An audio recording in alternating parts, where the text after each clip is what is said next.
안녕하세요. 오늘은 쿠팡이라는 기업에 대해 소개를 해보려고 합니다. 쿠팡은 2021년 3월 11일부터 뉴욕 증권거래소에 상장되어 거래되었습니다. 100조에 가까운 비싼 밸류에이션에 상장이 되어 이런저런 얘기들이 많았습니다. 물론 현재는 크게 떨어져서 상장 공모가의 2분의 1에 미치지 못하는 $15에 거래되고 있는데요. 그 당시에도 한국의 기업 중에 시가총액 상으로만 따져도 순위권 안에 드는 기업이었는데요. 현재 기업 가치로 따져봐도 한국 기업 중 7에서 8위에 해당하는 가치를 가지고 있네요. 이런 쿠팡에 대해 간략히 소개를 해보려고 합니다. 보시기 전에 구독과 좋아요 한 번씩만 눌러주시고 내용을 듣고 좋으셨다면 주변 분들에게도 소개 부탁드립니다. 소개 전에 저는 쿠팡 주식을 아주 소량 가지고 있는 주주라는 점을 미리 밝히겠습니다. 게다가 저는 쿠팡의 밸류에이션이 낮아지면 더 살 계획이 있어서 주주 편향되어 있을 수 있다는 점 미리 말해드립니다. 쿠팡을 안 써보신 분들은 거의 없을 거라고 생각합니다. 혹시 몰라서 쿠팡의 웹사이트와 쿠팡이츠가 처음 출시되었을 때 한소희 배우를 썼던 것이 크게 화제가 되었던 것이 기억나서 가져와 봤습니다. 쿠팡은 2010년에 설립된 설립 13년 된 기업입니다. 현재 점유율 21.3%로 네이버의 스마트 스토어의 20.5%보다 근소한 우위로 점유율 1위를 지키고 있습니다. 최근 2022년 흑자 전환에 성공해서 큰 화제가 되었죠. 또한 물류 시스템에 큰 혁신을 불러와 소비자들에게 큰 편의를 제공해줘서 현재 소비자들에게 사랑받는 기업입니다. 소비자들에게 사랑받는 기업이어서 그런지 여러 전설적인 투자자들도 현재 쿠팡에 투자하고 있습니다. 스탠리 드러켄밀러가 쿠팡에 큰 투자를 해서 화제가 되었는데요. 현재는 엔비디아의 비중이 밀려 2위가 되었지만 처음 투자했을 때만 해도 쿠팡이 스탠리 드러켄밀러의 제1순위 종목이었습니다. 또한 빌 게이츠, 르네상스 테크놀로지의 짐 사이먼스도 주요 투자자 중 하나이고요. 여러 대학 기금에서도 현재 투자하고 있습니다. 그런데 대부분 큰 평가 손실을 보고 있습니다. 결국에는 쿠팡이 어떻게 될지 정말 궁금하네요. 현재는 월가의 전설적인 투자자들도 투자하는 쿠팡이지만 쿠팡이 이렇게 좋아지기까지는 여러 난관이 있었는데요. 대표적으로 스타트업이 많이 겪는 문제이죠. 작은 문제에서 항상 큰 문제가 있었습니다. 그리고 CJ와 네이버, 이마트 등 여러 대기업들에게 큰 견제를 받아왔고요. 2018년부터 급격한 매출 성장을 하였는데 매출이 성장하는 대로 적자가 늘어나서 규모의 경제는커녕 적자가 늘어나는 구조라고 많은 전문가들에게 비판을 받았습니다. 처음 큰 투자를 받았던 것이 2014년에 세콰이아 캐피탈에게 받았던 투자였습니다. 이때부터 쿠팡이 본격적인 성장을 할 수 있었습니다. 그 이후로 외형 성장을 가파르게 하다 보니 자금이 부족해졌는데요. 가장 큰 문제였던 자금 조달 문제는 소프트뱅크의 손정혜 회장이 꾸준하게 자금을 조달해줘서 2020년까지 버텨왔습니다. 그 자금이 바닥날 2019년부터 자금에 대한 문제가 또 다시 끊임없이 지속이 되어 왔는데 결국 뉴욕 거래소 상장을 통해 5조를 조달받아서 자금 문제는 많이 해결되었습니다. 자금을 조달받아도 파는 대로 적자가 나면 회사의 지속성을 의심받을 수밖에 없는데요. 첫 에비타 흑자가 나기 전까지 2020년부터 2022년까지 꾸준히 이 문제에 대한 지적이 나왔습니다. 하지만 쿠팡은 흑자 전환을 하였고 이런 비판들은 사라져갔습니다. 쿠팡의 흑자 전환에는 구독료 인상이 큰 역할을 했는데요. 코로나 시대에 로켓 와우 구독자가 꾸준히 늘면서 이용자 수 1,000만 명을 달성하였고 2022년 6월 10일부터 2,900원이던 구독료를 4,990원으로 인상하였는데 구독자 이탈이 거의 없어서 약 연간 2천억 원에 달하는 현금 흐름이 발생하였습니다.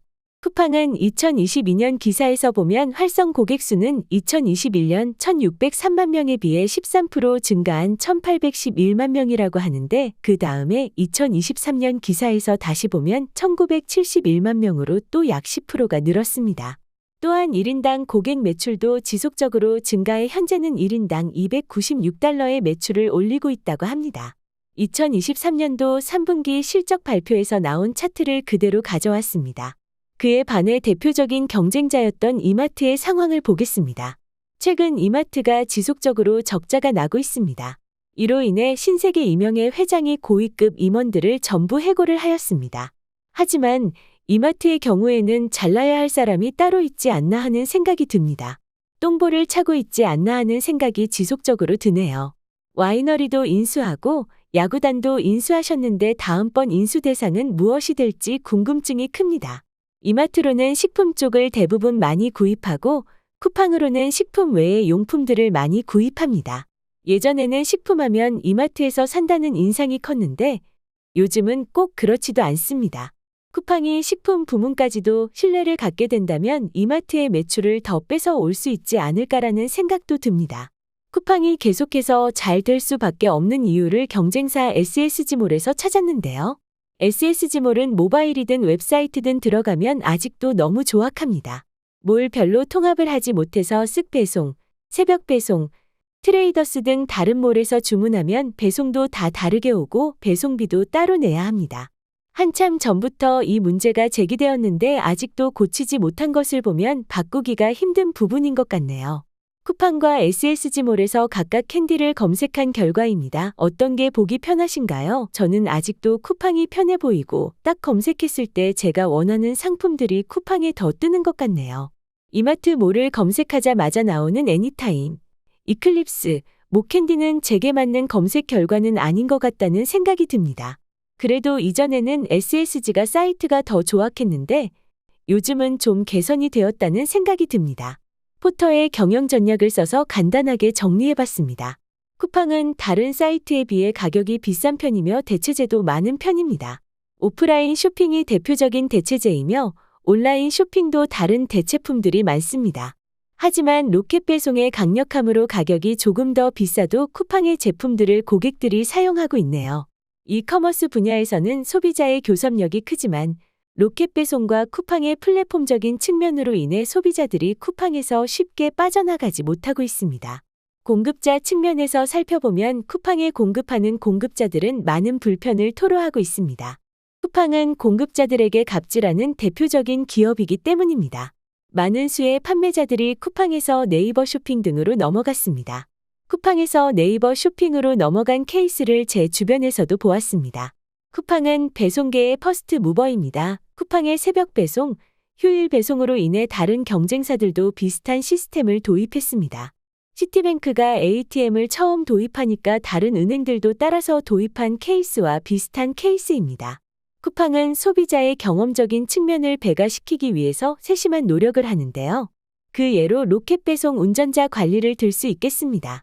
쿠팡카에 대해 불편사항이 있으면 신고하라고 전화번호를 적어놨는데요. 쿠팡 직원들은 운전할 때도 항상 조심하면서 운전해야 할 것 같습니다. 쿠팡의 기술입니다. WMS 기술인데요. 입고부터 출고까지 전 과정을 담당하는 물류 시스템입니다. 물류센터 안에서 일어나는 모든 일들을 실시간으로 안내해주는 시스템인데요. 예를 들어 물류센터 안에서 어떤 작업자가 상품을 집을 것인지, 여러 상품을 집어오기에 가장 짧고 빠른 이동 경로는 무엇인지, 어떤 크기의 포장재를 쓸 것인지 등의 정보를 실시간으로 작업자에게 알려주는 시스템입니다. 다음은 랜덤 스토어 기술입니다. 영상을 보시면 대충 이해하실 수 있을 거라고 생각하는데요. 다른 물류센터들은 종류별로 물건들을 나누어 배치합니다. 하지만 쿠팡은 랜덤으로 흩뿌린 것처럼 배치가 되어 있는 것으로 보이지만 사실 빅데이터를 분석하여 배치해둔 것입니다. 매우 계획적으로 배치가 되어 있어 제품 효율을 최대화하는 방식을 사용하는 것이죠. 세 번째는 실시간 처리 시스템입니다. 이 또한 영상을 보시면 쉽게 이해가 가실 텐데요.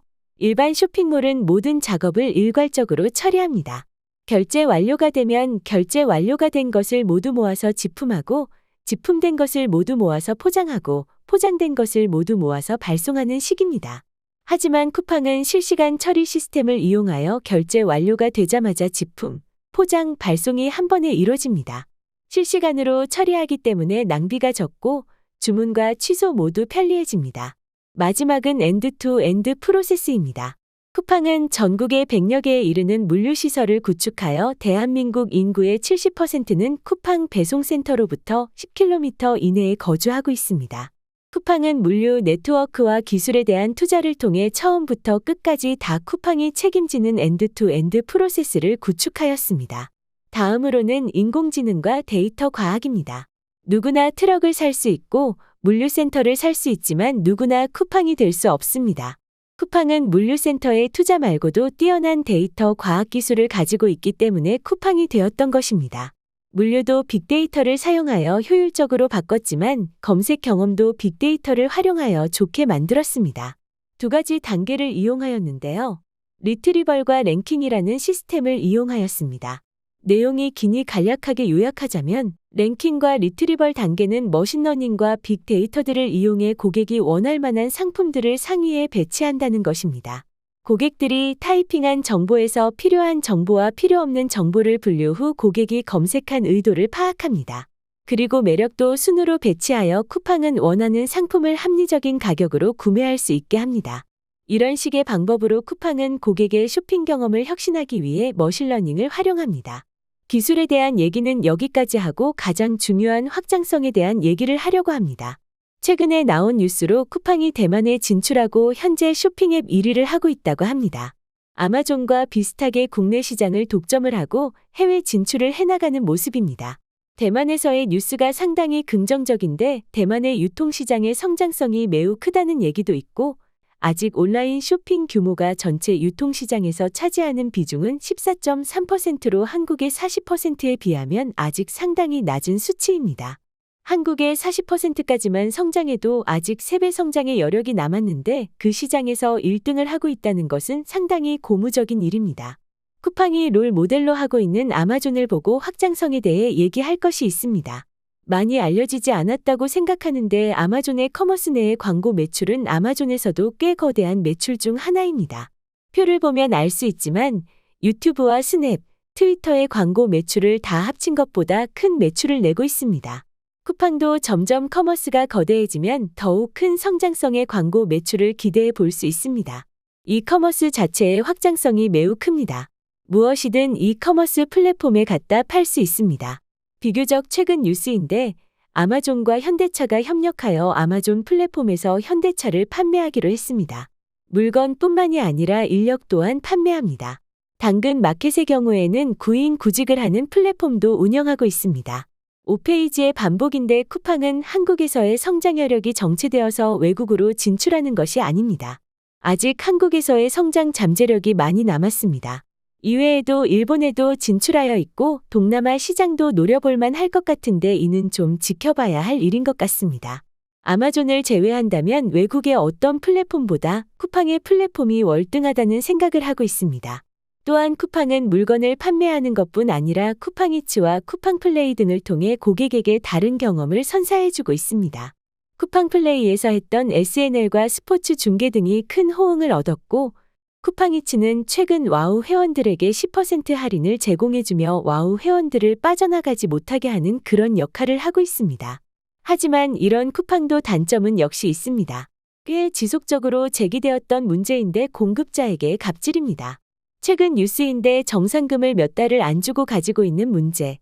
환불에 대해서는 판매자가 모두 감당하는 문제, 가격 강제로 최저가로 내려버리기 등 여러 문제가 있습니다. 쿠팡에 납품하였던 제 지인에게 들은 뉴스인데 이런 문제 때문에 꽤 많은 판매자가 쿠팡에서 네이버 쇼핑으로 이동하였다는 얘기를 들었습니다. 그리고 역시 근로자에 대한 문제가 있습니다. 과로사에 문제가 있는데요. 쿠팡의 근로자 문제는 뉴스에서 자주 볼 수 있습니다. 그때마다 쿠팡 측은 허위사실이라고 반박을 내놓는데요. 뉴스가 자주 나오고 폭로등도 자주 나오는 것을 봐서는 근무 강도가 상당한 수준으로 보입니다. 쿠팡이츠의 문제도 있습니다. 쿠팡이츠는 지속적으로 월간 활성화 이용자 수가 감소하여 왔는데요. 최근 10% 이벤트로 이용자 수가 반등하였다는 기사를 보긴 했으나 이것이 얼마나 지속될지는 의문입니다. 요기요 배달의 민족 등과 같은 기업들과 끝없는 출혈 경쟁을 해야 할 것 같아서 배달 분야는 쿠팡에게도 아직 미지수입니다. 배달 업계에서 1등인 배달의 민족 또한 수익률이 매우 변동이 큰 상황에서 쿠팡이츠가 얼마나 이익을 가지고 올 수 있을지는 지켜봐야 하겠습니다. 쿠팡 자체의 문제만 아니라 외적인 환경의 문제도 있습니다. 인구 감소로 인한 물류 인력 부족에 대한 문제입니다. 최근 일본은 물류 인력 부족 문제가 큰 사회 문제인데 2030년까지 물류 관련 인력이 500만 명이 부족할 것이라고 전망됩니다. 인력은 부족한 상황이고 물류 관련 일은 돈도 얼마 안 주고 일은 굉장히 힘든 분야라 더욱 더 문제입니다. 이 문제는 쿠팡도 겪게 될 문제입니다. 쿠팡의 빠른 배송을 위해서는 물류 인력이 많이 필요한 상황인데 인구수의 감소로 물류 인력이 줄어들고 있는 상황에서 이 문제를 타개하기 위한 방안이 있어야 합니다. 인구 감소로 인해 물류 인력이 줄기 전에 기술의 발전으로 물류 효율성을 더 높이지 않으면 큰 문제가 찾아올 수도 있습니다. 또한 물류 인력을 고용하기 위해 더 높은 임금을 제시해야 할 수도 있기 때문에 이익률이 낮아질 수 있는 문제도 있습니다. 지속 가능한 기업이 되기 위해서는 꾸준한 현금 흐름이 창출되어야 합니다. 쿠팡은 딱 1년 적자에서 탈출했을 뿐입니다. 다시 언제든지 상황이 안 좋아지면 적자로 갈 수 있습니다. 동남아시아의 아마존이라고 불리는 C라는 기업은 작년 한 해 흑자 전환에 성공하고는 다시 큰 적자 전환을 하였습니다. 또한 코로나 수혜를 받은 이커머스 기업들의 문제가 발견되고 있는 지금 쿠팡은 그런 문제점이 없는지 확인해야 합니다. 한국에 있는 다른 기업들이 아직 쿠팡과 경쟁하기에는 한참 멀었다고 생각하고 있어서 쿠팡의 독주는 계속될 거라고 생각합니다. 쿠팡은 파괴적인 기술과 혁신을 항상 보여주며 퍼스트 무버로서 점유율을 많이 가져왔고 현재 유지하고 있습니다. 많은 사람들이 코로나의 위험이 없어지면 쿠팡의 매출이 줄어들 것이라고 했지만 소비 습관이 온라인으로 굳어지며 쿠팡은 오히려 매출 성장을 보여주었습니다. 이런 모습 때문에 구루들이 쿠팡의 매력에 홀려 마이너스 50%인 쿠팡을 아직도 홀딩하고 있는 것이 아닌지 생각이 듭니다. 지금까지 쿠팡에 대한 소개였습니다. 감사합니다.